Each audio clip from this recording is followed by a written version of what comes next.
Hello, everyone. This is Chris.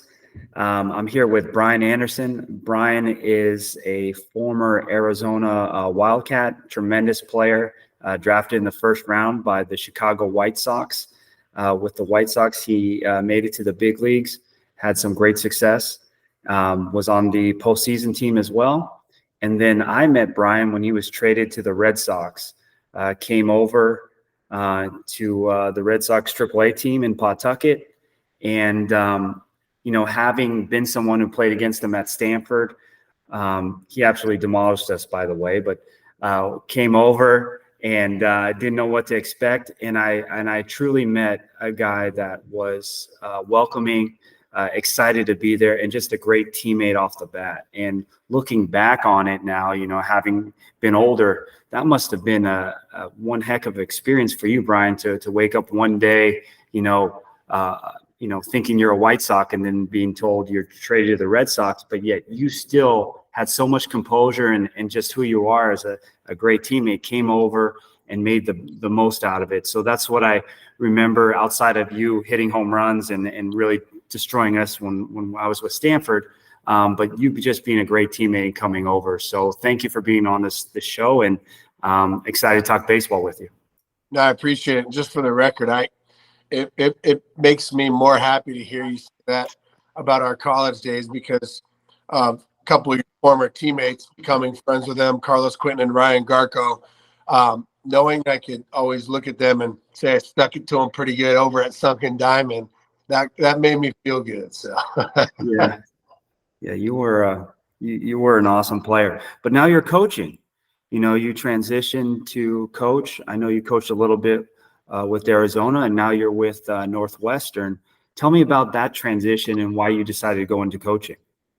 Well, yeah, I mean, I wasn't quite as smart as you. I didn't have the Stanford degree in my back pocket like you did. I remember when we were playing, I think we actually discussed a little bit when we were kind of in the locker room. I vividly remember you saying, like, hey, like, you either had just completed it or you're like, I'm going back to get my degree. I think you were in class. Like, I remember being in there being like, what the hell is Chris doing? Like, you're on the computer all the time. So I commend you for that. That was smart. I could tell you, just from briefly catching up with you before the interview, it's truly amazing as former players how once we're out in the private sector, whether hedge fund managing like you did or working, I was in medical sales. There truly is this void in your life when you don't have your feet, like my mom always says, like feet touching the grass, right? And obviously we can't play anymore, but from a coaching standpoint, I think that really fills that void for us. And so that's the first thing I did is once I found out Chip Hale got the head coaching job at Arizona, this light bulb went off in my head, and I said, my God, like if there's ever a time to get back into it, go finish school. So he hired me as the undergrad assistant, and so I was a full-time student as well as a full-time coach. So I'm sure you got a little taste of that playing in pro ball, finishing school. But my God, it was so much on my plate, but I'm so glad I did it. No, that's awesome. And Chip Hale too. He was my coach in AAA. I mean, baseball is just such a small world. He was my coach in AAA, and then he ended up being the third base coach for the Mets, and I ended up getting traded to them a few years later and playing for him. Baseball is a small world where you don't know when you're going to run into former players, but we all have this connection to ball, to baseball, where it's part of who we are. And, you saying like your feet need to touch the ground. And, I totally understand that. Whatever about baseball, I need to be a part of it. It's part of me. It's something I need to be a part of. I absolutely love it. Now, I don't coach at the collegiate level. I coach a 10U travel team. The Aviators, love it. I'm not comparing myself to a collegiate coach by any means, but it fulfills that void in me that that baseball can only fill. So I completely understand. Well, yeah, and I'm sure you went through it too. I was really happy to hear that you shared. I was grateful that you shared with me that we all go through struggles when we're out of baseball, and it's the weirdest thing. It's something we all go through. It's every player does, whether you made it to the big leagues and played for 20 years. But as soon as we're done with baseball, the stupid part of our brain all tells us, like, I'm done with this, I'm over it. But then when it's gone, you're like, man, I miss, seeing Chris Carter walking out. I miss seeing his mug, like, right after like a 12-hour bus trip and going in there, and just, it's a grind. And you truly develop this brotherhood. And it's something you look at each other like, man, remember that Pawtucket down to Charlotte trip that after a doubleheader and then you had to play the next day? And I think that's one thing that our kids in college now, nothing against them, but I think that's something that it's so hard to teach them, so hard to relay that message of like how tough that life is every single day. So I think as a coach, that's my goal, is to kind of let them know, like, hey, here's my expectations of you. Here's my goals and what I want to help you accomplish. But you also have to have an understanding of how hard this is. Yeah. So let's transition into young collegiate players, and maybe even right before they become collegiate players, they're 17, 18, playing on that travel ball circuit, or wherever you're recruiting them from. What are you looking for outside of arm strength, speed? What are you looking for as far as mental makeup, how hard it is dealing with failure, and how do you evaluate if a player is ready to play at a collegiate level and beyond? Well, one thing for us at Northwestern, just like it was for you at Stanford, is it's so high academic, and that's such a huge focal point for us. It has to be. They're so academic at Northwestern that the benchmark, the threshold of getting in here and being able to come here is so small in the real world that as a coach, we have to go find that baseball player that is a great student and also a great baseball player. But I think in the past, where we've gotten into a little bit of trouble, which we're trying to get on the same level as Stanford, I think that Marquez and the new coaching staff there now, Esther, they do such a great job of going to get players that are extremely good at baseball, that love the game, that are also great in school. And I think that Northwestern in the past couple decades have made the mistake of going after kids that are super smart, and then that they check that box first, and then they look at them as a baseball player. And I think that's a mistake. I think I have to go out there with the rest of the coaching staff. We have to go out there and we have to say, wow, like, here we've done our homework. We know these kids are high academic. They're in this game, but that kid right there can really play baseball. And then you start to break down the academics. Like, what does he want to do? What are the chances of him getting in as an econ major? Do we need to shift him to another major to make sure it's a little more realistic for him with the workload? So there's a bunch of stuff that goes on that I was unaware of. And in pro ball, that's the part, I think that's a little bit of the pro ball piece I missed, was analytics and breaking down and scouting, but it was more like go play. Whereas here, you have to remember there's the academic component. So for us, at least specifically here at Northwestern, we have to really do a really good job on the scouting as far as, like, does this kid play the game the right way? Does he have the tools, and does he have the ability to play at a high level at a Power 5 school? And we also have to check the box academically as well. No, that makes a lot of sense. I'm speaking with Brian Anderson, coach at Northwestern. Northwestern, one of the top academic universities in the country. What are your goals as far as baseball 3, 4, 5 years from now? Super regional, College World Series? What are you guys projecting? And then how are you going to do that? I mean, you talked about it a lot, and I think that's a great approach, how you're going to check certain boxes before other boxes. But what are you going to teach the kids once they come in? Yeah, so from a goal from a coaching standpoint, I think I've really had to shift my focus from, like you were at Stanford, right? So you knew that if you didn't win the pack, you still had a really good opportunity to have an at-large bid because you were a team that could go battle off 38 to 42 wins, right? And realistically here at Northwestern, I think because we've lacked success in the win department in the past couple decades, I think as a coaching staff, we've had to like, hey, let's get our guys playing the game the right way, bought in, doing everything they could do, good bat to ball skills, moving runners, getting bunts down, throwing strikes, all the stuff we were taught, and see if we can sneak our into that Big Ten tournament. Because I think, as you know, in baseball, you get hot in that Big Ten tournament. You win 4 or 5 games. All of a sudden, you win the Big Ten. You're in a regional. Then that's when things get interesting. You get into a regional. Okay, you get hot for that week, and your pitchers pitch off the charts, and you have some guys step up offensively. Oh my gosh, you're in a super regional, and then it's like, hey, all bets are off. But for us as a coaching staff, we want to prepare our players. We want them to work hard and realize this is a tremendous opportunity and there's only a finite amount of time. I think you and I both sitting here today, you think, man, when we saw each other, even in Pawtucket, you're like, yeah, big deal. We're both going to be playing in the big leagues for 10 more years, but it could be over like that. And I think that's one thing that these kids, to no fault of their own, they just have zero clue. They all see the light at the tunnel. And I'm like, guys, that light will be out tomorrow. So we have to take advantage of that day and focus all of our efforts that day in development with these kids, and hopefully sneak into the Big Ten tournament, because you get in that tournament, then good things can happen.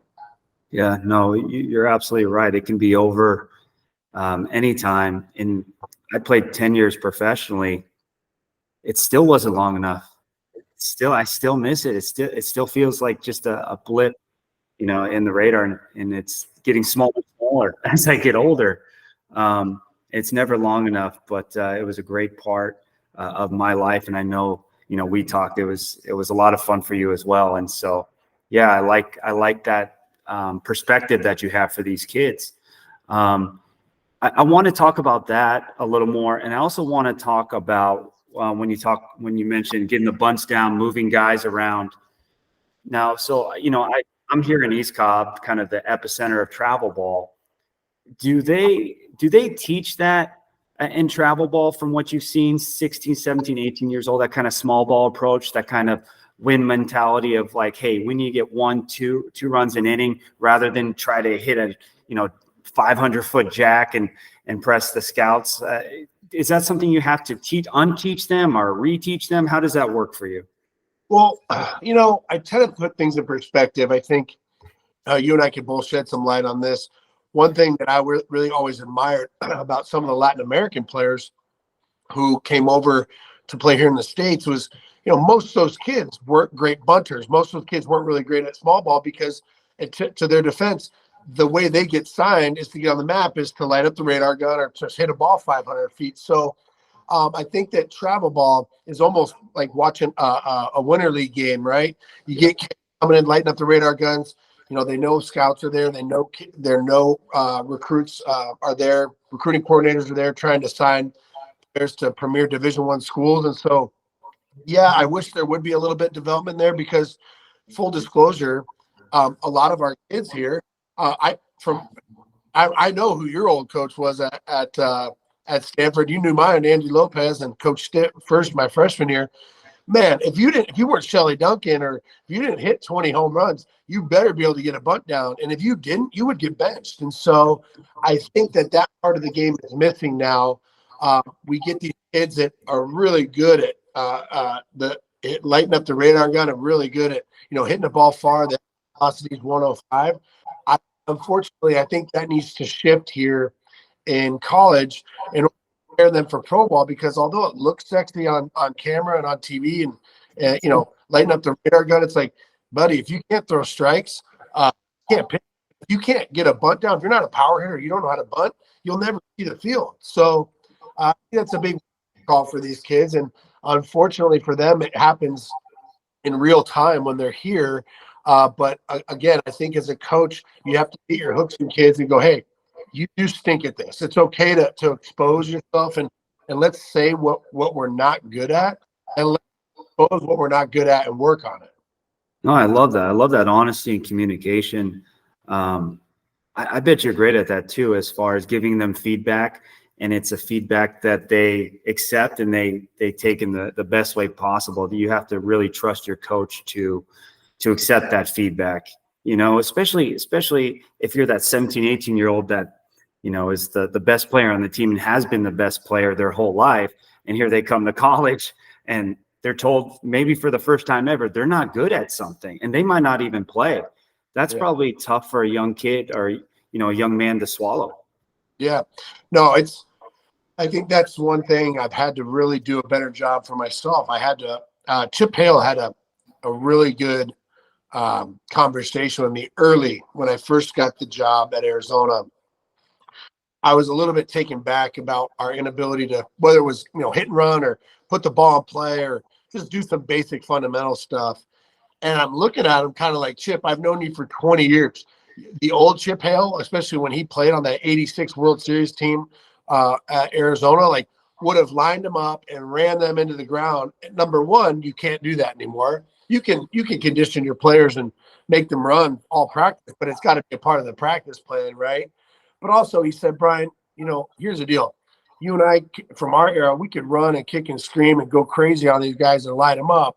But at the end of the day, it's not going to make him a better bunter. Like we have to address, we have to first identify, but then address like who really needs the most work. And then that's when you hold them accountable and you say, hey, you're not a good bunter, but I'm going to help you become at least, efficient and get the job done the majority of the time. Because I tell these guys that, guys, bunting's not easy. It gets easier as you work on it more, but you got to have laser focus. I mean, you and I hit middle of the lineup in college and all through pro ball.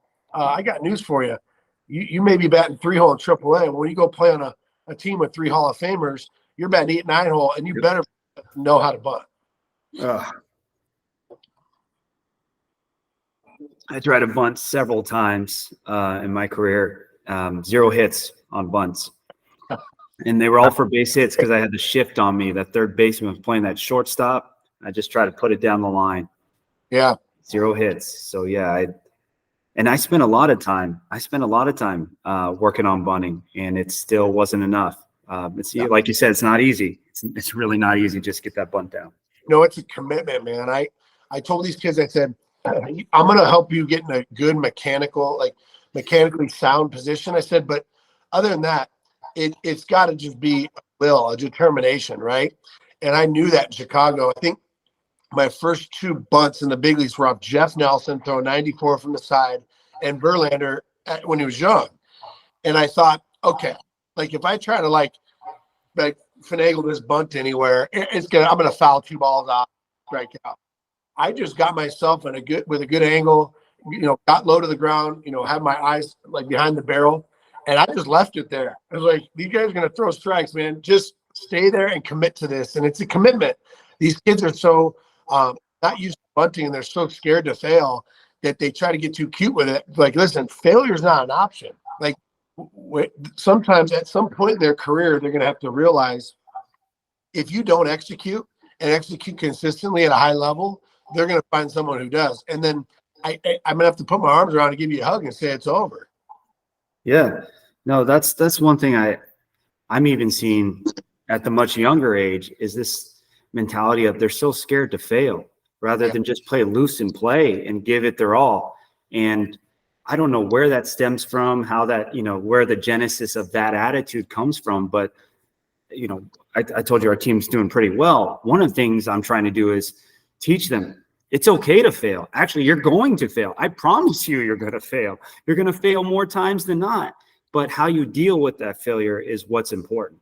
So, you talk about these, I think you said these kids are so scared to fail. How do you teach them that, hey, 1, don't be scared to fail because it's going to happen. And then 2, how do you deal with failure once it does happen? Yeah. And again, not to boost up Chip Hale so much. I'm sure he's had a couple of these things, but when we were on a couple of rough stretches at Arizona when I was coaching. I mean, we made a regional, we had a great year, but a couple of times where the season could have slid on a downward trajectory really fast. He said, listen, guys, I'm disappointed, but I'm not discouraged. I think you can relay that to your kids.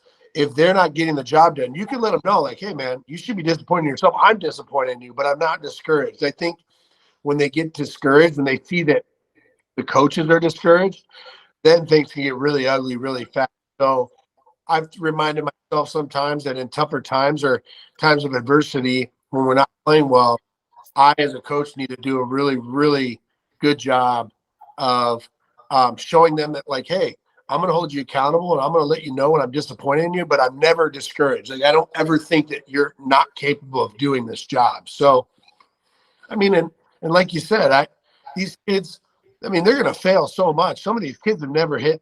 I mean, a couple of our guys, they hit 230, 240, and they're like, oh, it's a decent year. I'm like, listen, that's a terrible, terrible year in college.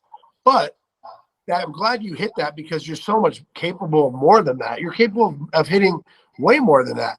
And I know it's not all about batting average, but for the kids that tell me they want to play pro ball, I said, I challenge you to go through any Division I draft or any draft of any Division I player that hit below 330, and you find me one, I'll call you a liar. Like, it just doesn't happen. If it does, the guy has unbelievable pop. So that's that. I think there's a healthy blend of being realistic with these guys and being honest with them, but also letting them know that you're here for them and you're not ever going to give up on them.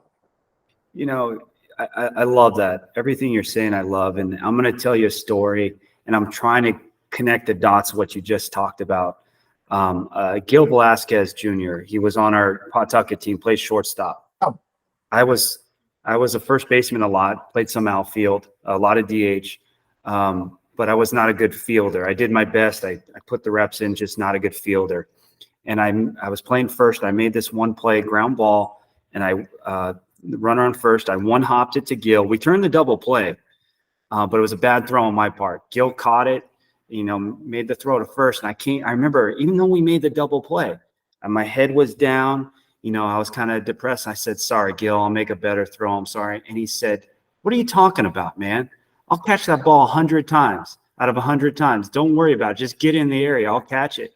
And for the next 2.5 years, I didn't make another error. Now, I didn't get much better, but it was that attitude. Like, yeah. I knew he had my back. Yeah. And he was there for me and the team. And I'm trying to get that attitude to my kids. They're only 10. Sure. I'm trying, but maybe it's easier for you because in the collegiate level, but I know you understand exactly what that is. And to get a team like that and players like that, you can really do something special. How are you trying to manifest that attitude at Northwestern, and how do you do it if you are doing it? Yeah. So that's a great point you made. So I last year we struggled terribly last year. That's one of the main reasons why I was excited to come in here as a coach and help turn things around best I could. But I overheard one of our middle infielders. He was struggling in some drills and wasn't making good throws on some double play balls that he was receiving. And I had overheard him or another player had told me that he's like, well, it's not my chest. They're not hitting me in my chest. And I think that to me is a huge red flag. And he's a great kid too. And he's not like that anymore.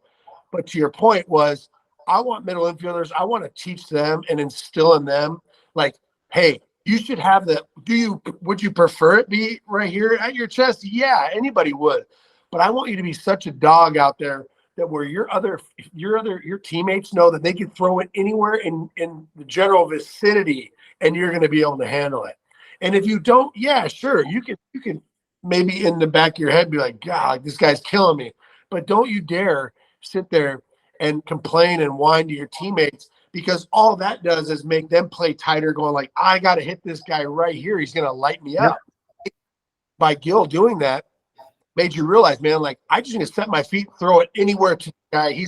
He's a machine. He'll handle it. So I know we try to stay away from this term, but truly, I want some middle infielders and some infielders that are machines, man. They're like, hey, I want you to hit me in the chest, but you know what, man? Just get it over here. Set your feet and get over my way, man. I'll get it back over to you. We'll turn this double play.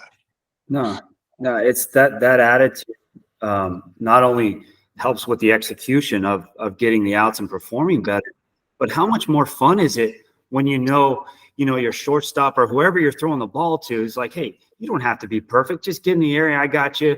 And I know you're going to pick me up too. Like, it just makes, yeah. You remember Juan Uribe?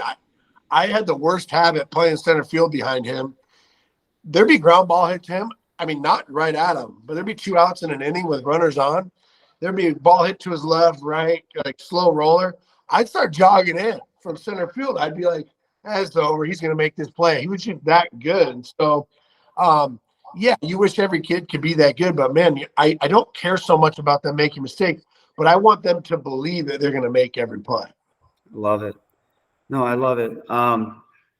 Outside of believing they're going to make every play, talk to me about hitting. Talk to me about, you know, it's been a while since I've been in college, but where are you as far as launch angle, as far as approach to the ball, as far as hitting home runs versus base hits?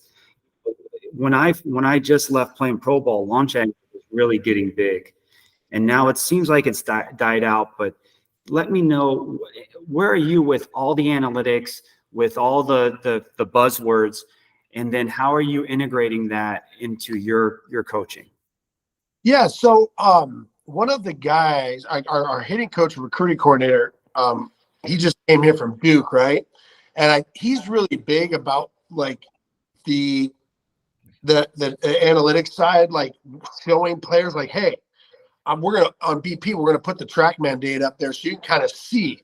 Now, I don't think he lets these kids know, like, I don't want you manipulating your bat, like creating this bat path where you're hitting uphill and all that stuff. He's like, but I do want you to see, like, you wonder why that ball's not leaving the yard, because you know you gotta go down and hunt those low fastballs, but you got to find a way to get that ball in the air.